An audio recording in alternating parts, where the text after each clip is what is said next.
Hello friends, अस्सलाम वालेकुम। तो आज हम करेंगे चैप्टर 3 मेटाबॉलिज्म। ठीक है, तो स्टार्ट करते हैं। इसमें ऑब्जेक्टिव 1 क्या है? मेटाबॉलिज्म, एनाबॉलिज्म एंड कैटाबॉलिज्म इसमें करेंगे। मेटाबॉलिज्म क्या होता है फ्रेंड्स? जिसमें कैटाबॉलिज्म और एनाबॉलिज्म दोनों हो। ठीक है, ये क्या है? The sum total of all chemical reaction. जो भी केमिकल रिएक्शन होते हैं ना, उसका ये सम है। ठीक है, occurring within a living organism, जो कि लिविंग ऑर्गेनिज्म में मतलब लिविंग बॉडी में होता है। ठीक है, टू मेंटेन लाइफ को मेंटेन करने के लिए। It encompasses all pathways that build up और ब्रेक डाउन मॉलिक्यूल्स। ठीक है, ये सारे पाथवेज में हेल्प करता है जो कि ब्रेक डाउन करते हैं मॉलिक्यूल्स को या मॉलिक्यूल्स को बनाते हैं। ठीक है, अब कैटाबॉलिज्म क्या होता है? मेटाबॉलिज्म तो हमने पढ़ा, ये सम है ऑल केमिकल रिएक्शंस का जो कोई लिविंग बॉडी में होता है मेंटेन करने के लिए लाइफ को। टू बिल्डअप मतलब बनाना, एनाबॉलिज्म एंड ब्रेक डाउन मतलब कैटाबॉलिज्म, मतलब एन मॉलिक्यूल्स को बिल्डअप करना और ब्रेक डाउन करना दोनों ही मेटाबॉलिज्म में होता है। ठीक है, नेक्स्ट है फ्रेंड्स कैटाबॉलिज्म। कैटाबॉलिज्म क्या होता है? ब्रेकिंग डाउन मीन्स तोड़ना। ठीक है, द मेटाबॉलिक पाथवे, वो metabolic pathway that break down complex organic molecule, जो कि ब्रेक करे कम्प्लेक्स ऑर्गेनिक मॉलिक्यूल जैसे कार्बोहाइड्रेट, लिपिड, प्रोटीन को इनटू सिंपल यूनिट्स में रिलीजिंग एनर्जी, और उसमें से एनर्जी रिलीज हो in the form of ATP and heat. वो जो एनर्जी रिलीज हो वो एटीपी और हीट की फॉर्म में हो। ठीक है, तो इसे हम क्या कहते हैं? कैटाबॉलिज्म, जिसमें कार्बोहाइड्रेट ब्रेक डाउन हो जाए सिंपल यूनिट्स यानी कि ग्लूकोज में, लिपिड जो है वो फैटी एसिड ट्राइग्लिसराइड में कन्वर्ट हो जाए, और प्रोटीन जो है वो अमाइनो एसिड में कन्वर्ट हो जाए। अब एनाबॉलिज्म क्या है? बिल्डिंग अप प्रोसेस है। इसमें क्या होता है? The metabolic pathways that construct complex cellular components. अब उसमें ब्रेक हो रहा था जो कम्प्लेक्स मॉलिक्यूल्स थे इनटू सिंपलर यूनिट्स में। अब इसमें क्या हो रहा है? जो कम्प्लेक्स सेल्यूलर कंपोनेंट्स है ना, वो कंस्ट्रक्ट हो रहे हैं यानी कि बन रहे हैं, बिल्डअप हो रहे हैं, जैसे कि proteins, nucleic acid, lipid, carbohydrates, ये सारे ना इसमें बनेंगे फ्रॉम स्मॉलर प्रीकर्सर मॉलिक्यूल, छोटे छोटे मॉलिक्यूल से। ठीक है, जैसे प्रोटीन अमाइनो एसिड से बनता है, अमाइनो एसिड क्या है? छोटे छोटे मॉलिक्यूल से। इसमें क्या होता है? एनर्जी कंज्यूम होती है, यूज़ होती है। और कैटाबॉलिज्म में क्या हो रहा था? एनर्जी एटीपी की फॉर्म में रिलीज हो रही थी। ठीक है, तो उम्मीद है आपको ये कॉन्सेप्ट समझ में आया होगा। तो फ्रेंड्स, यहाँ पर ये डायग्राम दिया गया है, large molecules, proteins, fat and glycogen दिखाए गए हैं। अब ये कैटाबॉलिज्म जब हो रहा है इसमें, तो एनर्जी रिलीज हो रही है। ठीक है, और सिंपल बिल्डिंग ब्लॉक्स जो है ना, बिल्डिंग ब्लॉक्स वो क्या हो रहा है? ब्रेक डाउन हो रहा है कैटाबॉलिज्म में। आगे एनाबॉलिज्म में इसमें क्या हो रहा है? एनर्जी रिलीज नहीं हो रही बल्कि यूज़ हो रही है, एनर्जी यहाँ पर रिक्वायर्ड है। ठीक है, इसमें क्या हो रहा है? कम्प्लेक्स मैक्रोमोलिक्यूल्स बनते हैं, मसल टिश्यू, सेल मेम्ब्रेन। और फ्रेंड्स, इसे रिमेंबर करने की ट्रिक क्या है? कैटाबॉलिज्म सी से कट, एनर्जी कट होती है, रिलीज होती है। ठीक है, ब्रेक डाउन होता है। ए से एनाबॉलिज्म, ए से ऐड होती है एनर्जी इसमें बिल्डअप होने में। ठीक है, नेक्स्ट टॉपिक है फ्रेंड्स ऑब्जेक्टिव 2, एडिनोसाइन ट्राइफॉस्फेट, जिसे हम एटीपी कहते हैं, एंड इट्स रोल। एटीपी और उसके रोल को हम स्टडी करेंगे। ठीक है, ATP structure and relationship with metabolism. तो adenosine triphosphate ATP is also known as universal energy currency of the cell. Universal energy currency इसे कहा जाता है। पूरी दुनिया में एटीपी को क्या कहा जाता है? कि ये एनर्जी करेंसी है। ठीक है, it consist of adenine base. इसमें कौन सा बेस होता है? एडिनाइन बेस होता है, राइबोज शुगर होती है, एंड 3 फास्फेट ग्रुप होते हैं। ठीक है, कनेक्टेड बाय हाई एनर्जी, जो कि कनेक्टेड होता है किससे? High energy phospho and hydrate bonds. ATP में कौन सा बॉन्ड होता है? Phospho and hydride bond. ठीक है, ये एमसीक्यूज आ सकता है, ये भी आ सकता है। एटीपी किस चीज़ कंसिस्ट होती है? तो adenine base, ribose sugar and 3 phosphate group. और ये भी आ सकता है कि एटीपी जो है वो क्या है, एनर्जी करेंसी है ऑफ द सेल। तो फ्रेंड्स देखें, एटीपी जो है ये डायग्राम में दिखाया गया है, हाई एनर्जी स्टेट है, ठीक है। जब हाइड्रोलाइसिस होगा, ठीक है, हाइड्रोलाइसिस में क्या होगा कि एनाबॉलिज्म होगा, ठीक है। हाइड्रोलाइसिस में वाटर जो है उसे रिमूव किया जाता है, वाटर उसमें ऐड किया जाता है, तो क्या हो जाता है, बॉन्ड ब्रेक डाउन हो जाता है। तो फ्रेंड्स हाइड्रोलाइसिस में क्योंकि वाटर जो है वो क्या करेगा, ऐड होगा, तो बॉन्ड ब्रेक होगा। एटीपी जो है ना, इसका बॉन्ड ब्रेक होगा, इसमें से फास्फेट अलग हो जाएगा, ठीक है। तो यहाँ से क्या होगी, हाइड्रोलाइसिस में एनर्जी रिलीज होगी, ठीक है। तो ये एनर्जी जब रिलीज होगी ना, तो ये ड्राइव करेगा एनाबॉलिज्म, यानी कि एनाबॉलिज्म में एनर्जी रिक्वायर होती है, तो यहाँ से एनर्जी रिलीज होगी, तो एनाबॉलिज्म को रिक्वायर होती है, तो एनाबॉलिज्म में ये एनर्जी यूज़ होगी, ठीक है। फिर क्या होगा, फास्फोराइलेशन विया कैटाबॉलिज्म, और कैटाबॉलिज्म के थ्रू फास्फोराइलेशन होगा।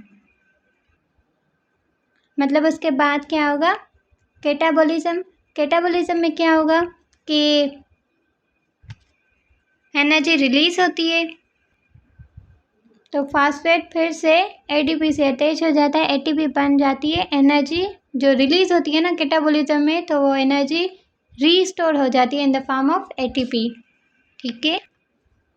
अभी यहाँ पर process, relationship with ATP, clinical physiological example दिया गया है। प्रोसेस क्या है, कैटाबॉलिज्म, उसका रिलेशन एटीपी से कैसा है। कैटाबॉलिज्म में क्या होता है, जनरेट एटीपी बनती है, क्योंकि एटीपी एनर्जी रिक्वायर नहीं होती कैटाबॉलिज्म में एनर्जी रिलीज होती है, तो मतलब वो रीस्टोर होती है, बन जाती है, स्टोर हो जाती है, ठीक है, एटीपी के फॉर्म में। एडीपी जो होता है, एडिनोसाइन डाइफॉस्फेट, उसमें एक फॉस्फेट और एनर्जी ऐड हो जाती है, तो ये क्या बन जाती है, एटीपी, एडिनोसाइन ट्राइफॉस्फेट, ठीक है।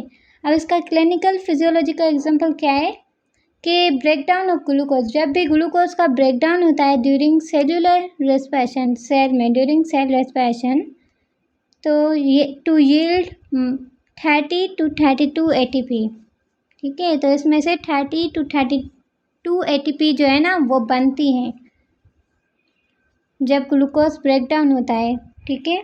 और एनाबॉलिज्म में क्या है, ये एटीपीज आपको याद रखनी चाहिए। Breakdown of glucose during cellular respiration, तो कितनी एटीपीज बनती हैं, 30 to 32, ये एग्जाम्पल एमसीक्यूज पॉइंट है, ठीक है। और जो एनाबॉलिज्म है इसमें एटीपी कंज्यूम होती है, रिक्वायर होती है, तो इसमें क्या होता है, एटीपी जो है वो एडीपी में कन्वर्ट हो जाती है, क्योंकि इसमें से एक फास्फेट एनर्जी जो है वो यूज़ हो जाते हैं, ठीक है। और इसका क्लिनिकल फिजियोलॉजी का एग्जांपल क्या है, सिंथेसिस ऑफ प्रोटीन्स जब बनती है ना from amino acid during muscle recover, muscle को रिकवर करने के लिए, क्योंकि हमारे मसल्स हैं वो प्रोटीन के बने हुए थे, तो मसल्स जब वीक हो जाते हैं ना, तो प्रोटीन ही उन्हें काम आती है बनाने के लिए। जब प्रोटीन बनने सिंथेसिस होता है तो वो अमाइनो एसिड से होती है, और उसमें बहुत सारी एनर्जी रिक्वायर होती है, एटीपी, ठीक है। नेक्स्ट ऑब्जेक्टिव है वो क्या है, की मेटाबॉलिक टर्म्स एंड टर्मिनोलॉजी। अब यहाँ पर की मेटाबॉलिक टर्म्स हैं और उनकी टर्मिनोलॉजी, एसेंशियल डेफिनेशंस भी हैं, ठीक है। पहले टर्म्स लिखे हुए हैं, फिर उनकी डेफिनेशन एंड देन की साइड नोट्स। तो फ्रेंड्स फर्स्ट क्या है टर्म, ग्लूकोनियोजेनेसिस। अब ग्लूकोनियोजेनेसिस क्या होता है, इसकी डेफिनेशन लिखी हुई है, फॉर्मेशन ऑफ न्यू ग्लूकोज, नया ग्लूकोज का बनना from non carbohydrate precursor, non carbohydrate precursor से, मतलब ग्लूकोज बन तो रहा है पर जो कार्बोहाइड्रेट नहीं है ना, नॉन कार्बोहाइड्रेट से बन रहा है, जैसे कि लैक्टेट, ग्लाइसरॉल, अमाइनो एसिड, ठीक है, ये नॉन कार्बोहाइड्रेट है, तो इनमें से क्या बन रहा है, ग्लूकोज बन रहा है, तो इस प्रोसेस को हम क्या कहेंगे, ग्लूकोनियोजेनेसिस। अब इसकी की साइट क्या है, कहाँ पर ये बनता है, ग्लूकोनियोजेनेसिस कहाँ होता है, occurs mainly in the liver, ये लिवर में होता है, एंड किडनीज में होता है, ड्यूरिंग स्टारवेशन, फास्टिंग, स्टारवेशन जब हम भूख पर होते हैं, फास्टिंग रोज़े में होते हैं, ठीक है, स्टेप क्या होता है, ग्लूकोनियोजेनेसिस। जो नॉन कार्बोहाइड्रेट होते हैं ना हमारे बॉडी में, जैसे प्रोटीन, लिपिड, इनमें से ग्लूकोज बन रहा होता है, ठीक है। तो इस प्रोसेस को हम क्या कहते हैं, ग्लूकोनियोजेनेसिस। कहाँ पर होता है, लिवर में, किडनीज में। कब होता है, स्टार्वेशन फास्टिंग के दौरान। सेकेंड टर्म है ग्लाइकोजेनेसिस।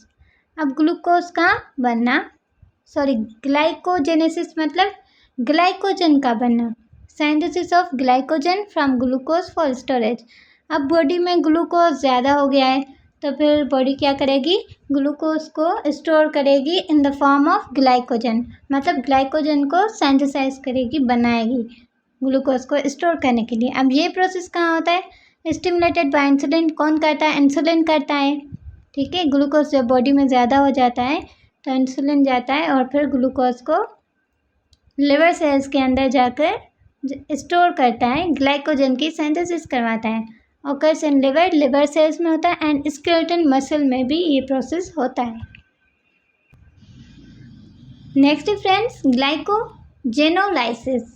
अब इसमें क्या होता है, ग्लाइकोजन जो है ना वो लाइसिस हो रही है, उसकी ब्रेकडाउन हो रही है।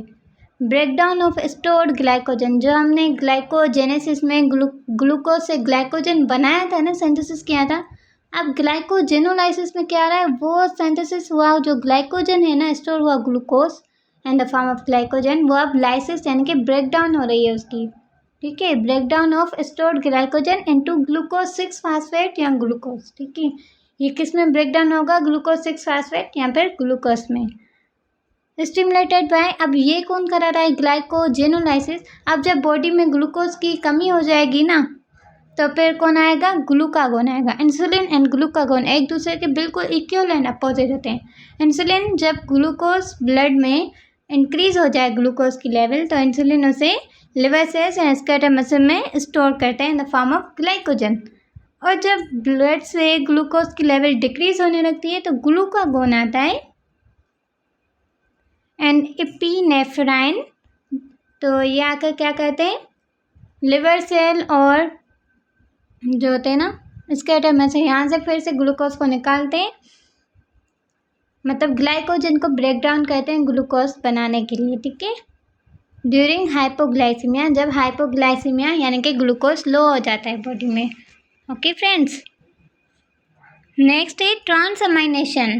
ट्रांसअमाइनेशन नाम से ही पता चला है, ट्रांस मीन्स ट्रांसफ़र हो रहा है, अमाइन मीन्स अमाइनो एसिड का, अमाइनो ग्रुप का, सॉरी, ठीक है। ट्रांसफर ऑफ अमाइनो ग्रुप यानी कि NH2 का ट्रांसफ़र हो रहा है फ्रॉम एन अमाइनो एसिड से टू अ कीटो एसिड में, forming a new amino acid, एक नया अमाइनो एसिड बन रहा है। ट्रांसअमाइनेशन में क्या होगा, ट्रांसफर ऑफ अमाइनो एसिड होगा, ठीक है। NH2 किससे, अमाइनो एसिड से कीटो एसिड में, तो एक नया अमाइनो एसिड बनेगा। Catalyse by transaminase enzyme. अब पता है ये ट्रांसअमाइनेशन कौन कराता है, कौन सा एंजाइम, तो ये ट्रांसअमाइनेज एंजाइम कराता है, जो कि ALT एंड AST कहते हैं, एलानाइन ट्रांसअमाइनेज एंड एस्पार्टेट ट्रांसअमाइनेज। ये दो एंजाइम जो होते हैं नाइट्रोजन को मेटाबोलाइज करने में बहुत इंपॉर्टेंट रोल प्ले करते हैं, ठीक है।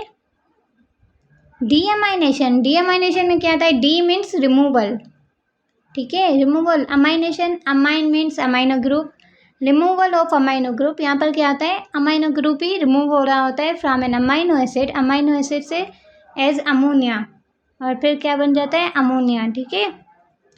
Convert toxic ammonia into urea. अब ये क्या करता है, यूरिया में जो टॉक्सिक अमोनिया होता है ना उससे कन्वर्ट करता है टॉक्सिक अमोनिया जो होता है यूरिया में, विया the urea cycle in the liver. Urea cycle के थ्रू लिवर में जो टॉक्सिक अमोनिया होता है ना उसे कन्वर्ट कर देता है, ठीक है। कीटोसिस।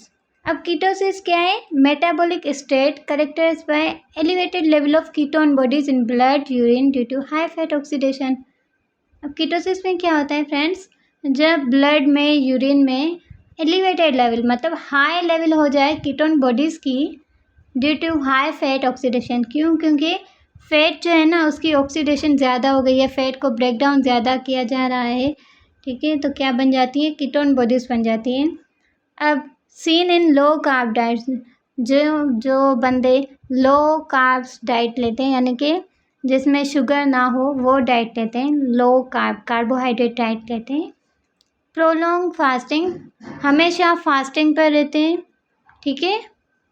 और अनकंट्रोल्ड डायबिटिक कीटोएसिडोसिस, और इनमें अनकंट्रोल्ड डायबिटिक कीटोएसिडोसिस हो जाता है तो इसमें क्या हो जाते हैं, कीटोन बॉडीज इंक्रीज हो जाता है, क्योंकि वहाँ पर फैट जो है उसकी कंटिन्यूसली ऑक्सीडेशन मेटाबॉलिज्म होती रहती है एनर्जी को अचीव करने के लिए, ठीक है। तो यहाँ पर कीटोन बॉडीज ज़्यादा बनती है। तो फ्रेंड्स नेक्स्ट हमारा ऑब्जेक्टिव है मेटाबॉलिक पाथवेज, जिसमें कार्बोहाइड्रेट का metabolic pathway, protein and fats, ठीक है। इंटीग्रेटेड ओवरव्यू, उसमें ग्लाइकोलाइसिस, क्रेब्स साइकिल और ईटीसी, इलेक्ट्रॉन ट्रांसपोर्ट चेन, ये इनके मेटाबॉलिक पाथवे हैं। Carbohydrate, lipid and protein all converge into common pathway to extract cellular energy efficiently. Carbohydrate, lipid और protein जो है ना, ये सारे ही कन्वर्ज हो जाते हैं कॉमन पाथवे, मतलब एक ही पाथवे पर आ जाते हैं, एक ही रास्ते पर, जिससे इनमें से एटीपी एनर्जी, सेलुलर एनर्जी जो है ना, वो एक्सट्रैक्ट की जाए, निकाली जाए एफिशिएंटली, ठीक है। तो ये हमें डायग्राम दी गई है, इसमें क्या है, इंटीग्रेटेड मेटाबॉलिक पाथवेज हैं। कार्बोहाइड्रेट, ग्लूकोज, अब जो ग्लूकोज है ना, कार्बोहाइड्रेट में ग्लूकोज आता है, अब इसमें क्या होगा, ग्लाइकोलाइसिस होगी, ठीक है। ग्लाइकोलाइसिस कहाँ पर होती है, साइटोप्लाज्म में होती है। जी से सी याद रखें, हम भूल जाते हैं कि ग्लाइकोलाइसिस कहाँ होती है, साइटोप्लाज्म में होती है। तो जी से ग्लाइकोलाइसिस, और सी भी इसी शेप का है तो साइटोप्लाज्म जी सी, ठीक है। ग्लाइकोलाइसिस में क्या होता है, ग्लूकोज कन्वर्ट हो जाता है पायरूवेट में। ग्लूकोज जो है वो 6 कार्बन होते हैं और वो 2 पायरूवेट में कन्वर्ट हो जाते हैं। पायरूवेट जो है वो 3 कार्बन होता है, ठीक है, कंपाउंड। उसके बाद अगर हम देखें फैट को, फैट्स, उसमें ट्राइग्लिसराइड जो है बेसिक यूनिट है, ठीक है। इसमें क्या होता है, बीटा ऑक्सीडेशन, ठीक है, लिपोलाइसिस हो जाती है, यानी कि लिपिड जो है वो ब्रेक डाउन कर देते हैं, किसमें, ग्लाइसरोल एंड फैटी एसिड में कन्वर्ट हो जाता है। ये ग्लूकोज पायरूवेट में कन्वर्ट हो रहा था, फैट जो है ग्लाइसरोल एंड फैटी एसिड में कन्वर्ट होगा, ठीक है। और प्रोटीन्स, अमाइनो एसिड जो है ये क्या हो रही है, इनकी डी अमाइनेशन या ट्रांस अमाइनेशन हो रही है, ठीक है। तो ये किस में कन्वर्ट हो जाएंगी, प्रोटीन्स, अमाइनो एसिड कीटो एसिड्स में कन्वर्ट हो जाएंगी।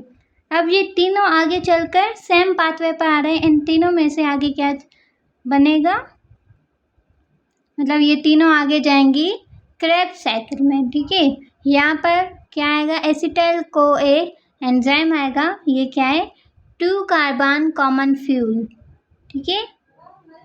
और एसिटाइल कोए जो है, तो फ्रेंड्स यहाँ पर ये जो पायरूवेट है 3 कार्बन, इसकी क्या होगी, डी कार्बोजाइलेशन होगी, तो एक कार्बन जो है वो ऑक्सीजन से मिलकर कार्बन डाइऑक्साइड बनाकर यहाँ से रिमूव हो जाएगा, निकल जाएगा, ठीक है। तो फिर क्या बचेगा, 2 कार्बन, पायरूवेट से क्या बन जाएगा, 2 कार्बन वाला एसिटाइल कोए, ठीक है।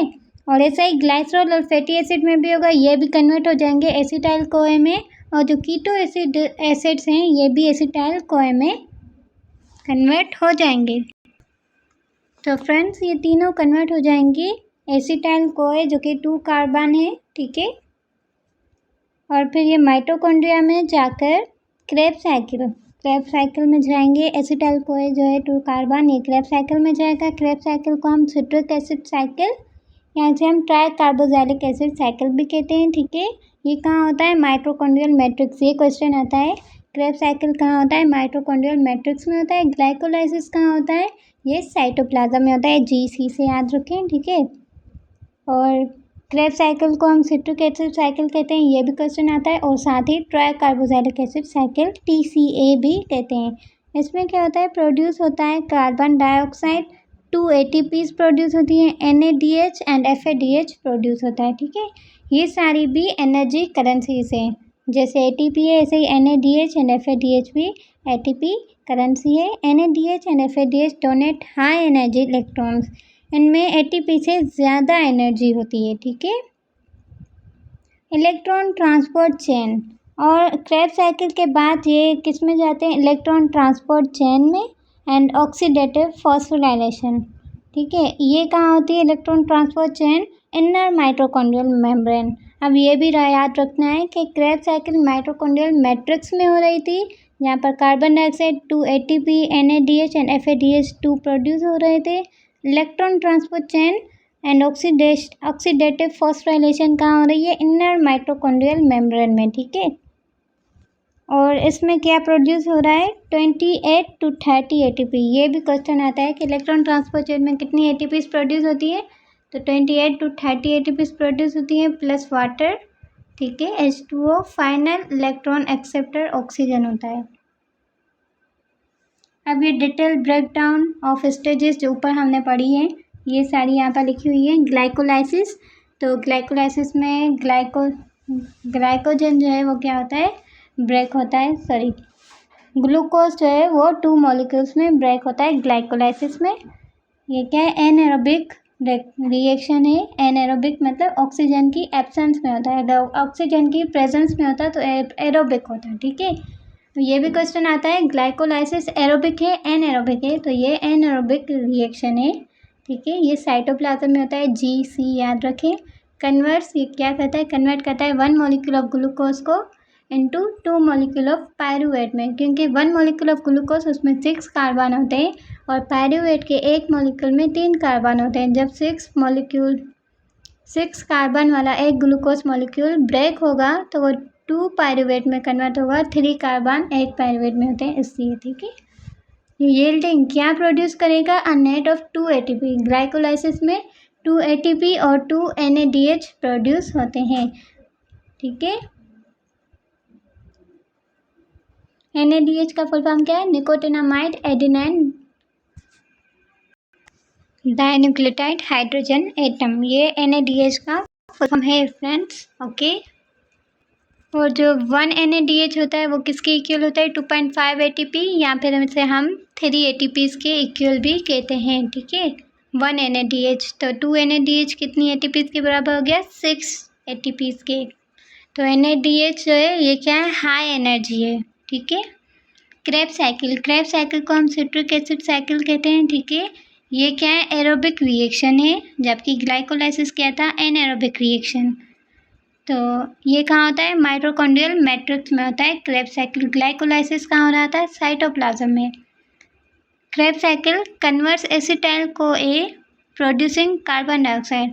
जब क्रेब्स साइकिल कन्वर्ट करता है एसिटाइल CoA को तो क्या प्रोड्यूस होता है, कार्बन डाइऑक्साइड प्रोड्यूस होती है, ATP GTP and electron carriers यानी कि NADH FADH2 ये प्रोड्यूस होते हैं। FADH2 जो है ये भी क्या है, एनर्जी करेंसी। FADH 1 FADH जो है वो कितने ATPs के बराबर होता है, 2 ATPs के बराबर होता है। ठीक है, इलेक्ट्रॉन ट्रांसपोर्ट चेन इसे ETC कहते हैं। Located in the inner mitochondrial membrane, ये कहाँ होता है, इनर माइटोकॉन्ड्रियल मेम्ब्रेन। ये फ्रेंड्स MCQs पॉइंट है तो इन्हें याद रखिएगा। Electron transport chain inner mitochondrial membrane में आता है।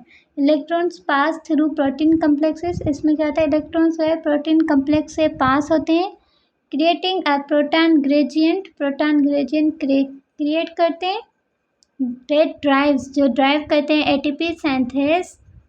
ATP सिंथेसिस को ड्राइव करते हैं to produce majority of cellular energy, ताकि ATP को बनाते हैं ताकि मेजॉरिटी ऑफ सेल्यूलर एनर्जी है ना वो प्रोड्यूस हो। जैसे कि 28 to 30 ATP जो है वो इलेक्ट्रॉन ट्रांसपोर्ट चेन में प्रोड्यूस होती हैं।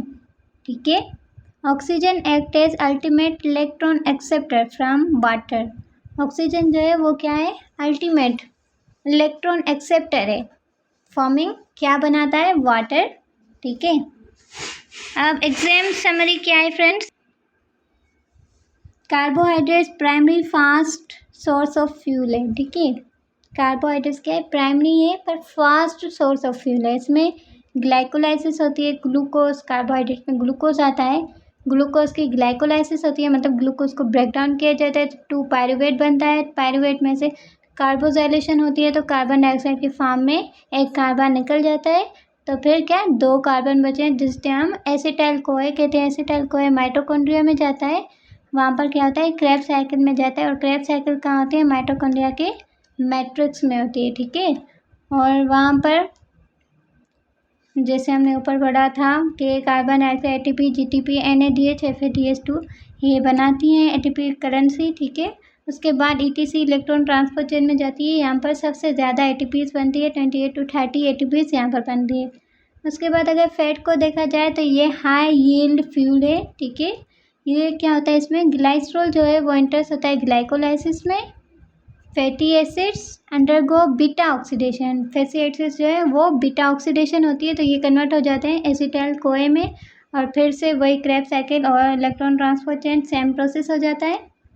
प्रोटीन्स यूजिंग ड्यूरिंग, ये कब यूज़ होती है, ड्यूरिंग स्टारवेशन, जब हम भूख पर होते हैं, कुछ नहीं खाया होता। एक्सेस इनटेक अमाइनो एसिड्स जो होते हैं अंडरगो डीअमाइनेशन, अमाइनो एसिड जो है वो डीअमाइनेशन हो जाता है उसमें carbon skeleton inter Krebs cycle, और फिर वो क्या एसिटाइल कोए में कन्वर्ट हो जाते हैं और वो क्रेब्स साइकिल में इंटर हो जाते हैं, ठीक है। तो उम्मीद है फ्रेंड्स आज का लेक्चर आपको समझ में आया होगा।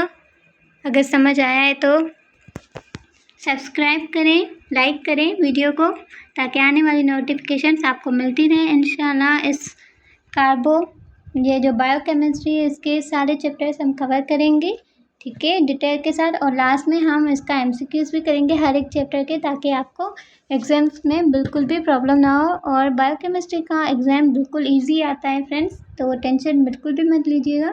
यहाँ पर हर एक पॉइंट मैं आपको कवर करा दूँगी। अल्लाह हाफिज़, मिलते हैं नेक्स्ट वीडियो।